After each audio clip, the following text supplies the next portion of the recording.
Okay, Math 150 students, here we go. We're going to start our back into the textbook. We're going to be moving into section 2.3, and our area of concern here are circles. So like lines, they have a particular equation that we can use that's easy to graph from and to actually create the equation of a circle. So very similar idea, although a very different equation. So let's begin this journey by first considering what are the key characteristics of any circle, right? And so let me go ahead and try to draw a nice circle here, right? So maybe we got a circle here.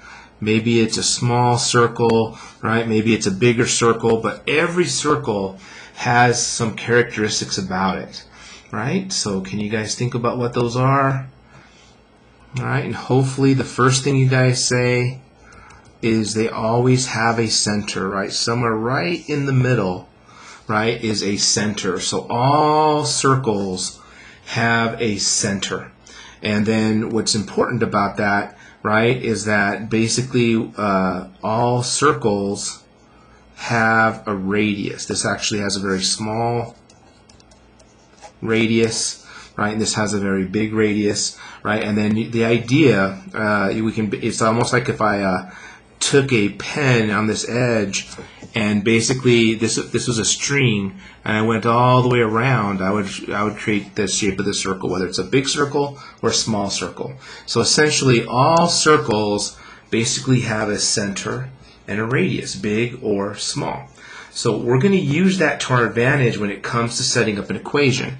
So when we're setting up an equation, and let me go ahead and I'm going to focus on the first quadrant, although this happens in any quadrant we have. So what we first begin with, right, is some place, right? We need a center, and we're going to call that center H, comma, K. I'm not sure who came up with that notation, but we're going to deal with that, right? So every circle has some center, right, and we're going to give it a name since we're now on our coordinate plane, and we're going to let the x coordinate of the circle be H, and we're going to let the y coordinate of the circle be K. And then, of course, they also has some radius, right? So let me go ahead and I'm going to even change colors here. So we've got some radius going around. And so, again, that same radius all the way through, right? It's basically all the way through. Let me kind of go all kinds of different directions here.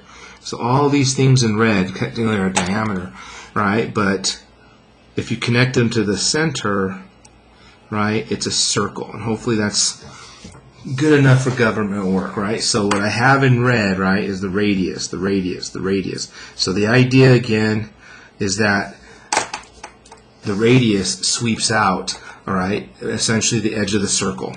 And what we have, right, remember what it means to be on a graph, right? So this part here is considered the graph. The way that we get on a graph, right, is we're talking about all xy coordinates that basically satisfy an equation. All right, and that's what we're kind of hunting for here, right? So for any point, right, maybe my xy is there. Maybe my xy is here, right? Maybe my xy is over there or over here or over here, right? It doesn't really matter, right? What we have, right, along the edge is we've got an infinite number of coordinate pairs, x, y, that should satisfy some given equation. And we're about ready to do that. So it doesn't matter where we're at, right? Notice that what's going to happen is that this distance right here, right, the distance from the point on the edge of the circle to the center is always the same thing. And so we're going to take advantage of that because we have a handy-dandy formula, right? How do I find the distance between a point? Again, this is any point along the edge and the center. Well, the distance formula, right, says it's the square root of x2 minus x1 squared plus y2 minus y1 squared. All right, and we got a lot of variables here, but how about, why don't we go ahead and let the center be x1 and y1, right? And then let's let the second ordered pair, right, be the point that's on the thing. And then the d, right, is basically the radius because the distance is the same no matter what we do.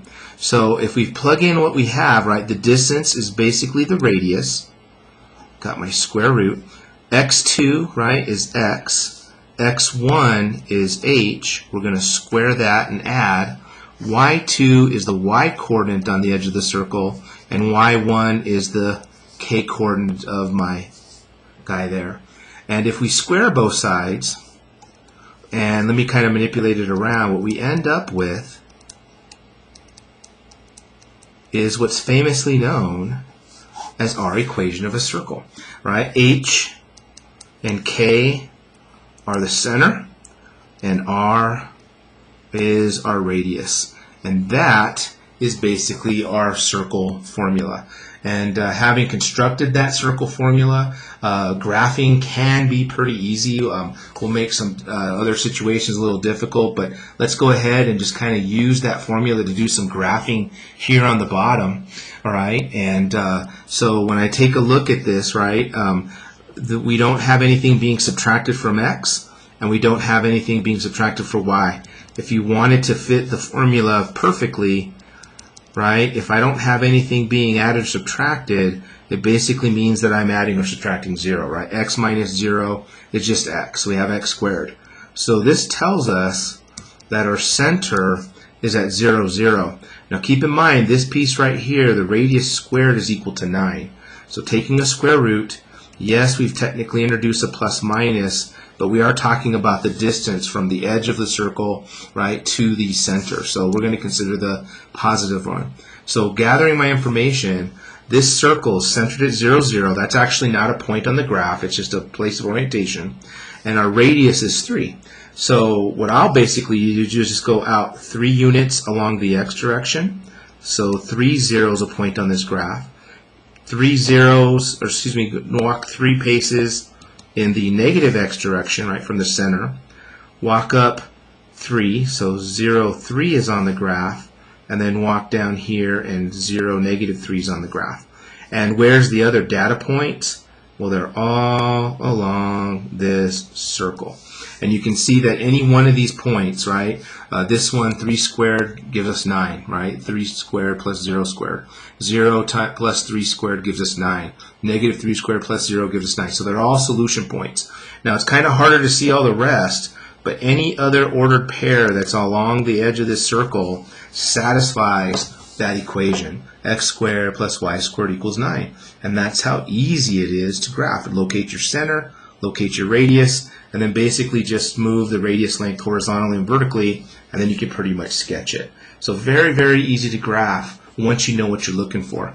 So again, looking up here, at this next one, we have x minus 1 squared plus y minus 2 squared equals 16. Here, that's my r squared. So taking the square root of both sides, r is basically plus or minus 4. It's going to be the positive root, right? So we now know the radius. And then reading my formula, it's x minus, right? So what's being subtracted from x? Well, here 1's being subtracted from x. So my center, right, is at 1, and then what's being subtracted away from the y, or excuse me, from y? It's 2, y minus 2.